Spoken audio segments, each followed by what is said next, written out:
இந்த வருஷம் எனக்கு வந்து லேண்ட் கொடுத்துருக்காங்க. லேண்டு அதுவும் சென்னையில். அது ஒரு லேண்டு வாங்குறது எவ்வளோ கஷ்டன்றது எல்லாத்துக்கும் தெரியும். அது வந்து 10 வருஷ உழைப்பு.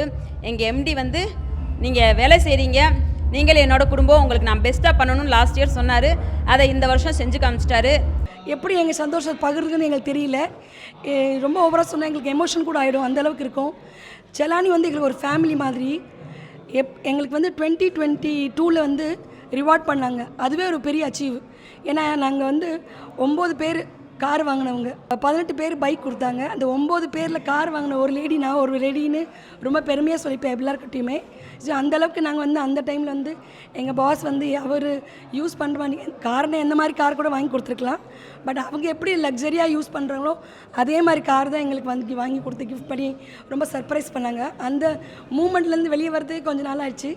இப்போது இந்த 13 வருஷம் கழிச்சதுக்கு பிறகு இந்த ஆனிவர்சரியில் எங்களுக்கு இன்னமும் ஒரு சர்ப்ரைஸ்னால் லைஃப் டைம் அச்சீவ்மெண்ட் மாதிரி. இதுக்கு மேலே வேறு அவங்களால என்ன பண்ண முடியல. அந்தளவுக்கு அவங்க எங்களுக்கு ரொம்ப கௌரவிச்சு இன்றைக்கி இந்த ஒரு ஆனிவர்சரி ப்ரோக்ராம் நடத்துகிறாங்கன்னா எங்களுக்கு வந்து ஷேர் அனௌன்ஸ் பண்ணியிருக்காங்க. பெஸ்ட் பெர்ஃபார்மர்ஸ்க்கு பெஸ்ட்டு டெடிக்கேஷன் பண்ணி ஸ்டாஃபுங்களுக்கு ஷேர் வந்து எங்களுக்கு அனௌன்ஸ் பண்ணியிருக்காங்க கம்பெனியில். அதாவது அவங்க மட்டும் ஓனர் கிடையாது, நாங்களும் ஓனர் தான் அப்படின்னு சொல்லிட்டு ரொம்ப பெருமையாக இருக்குது எங்களுக்கு செலானில் ஒர்க் பண்ணுறது. இன்றைக்கி இந்த ஆப்பர்ச்சுனிட்டி கொடுத்ததுக்கு ரொம்ப நன்றி. எப்போதும் செலானிலே இருப்போம். இதுக்கு மேலே நாங்கள் வந்து செலானி ஃபேமிலி தான் எப்போதுமே. Thank you so much.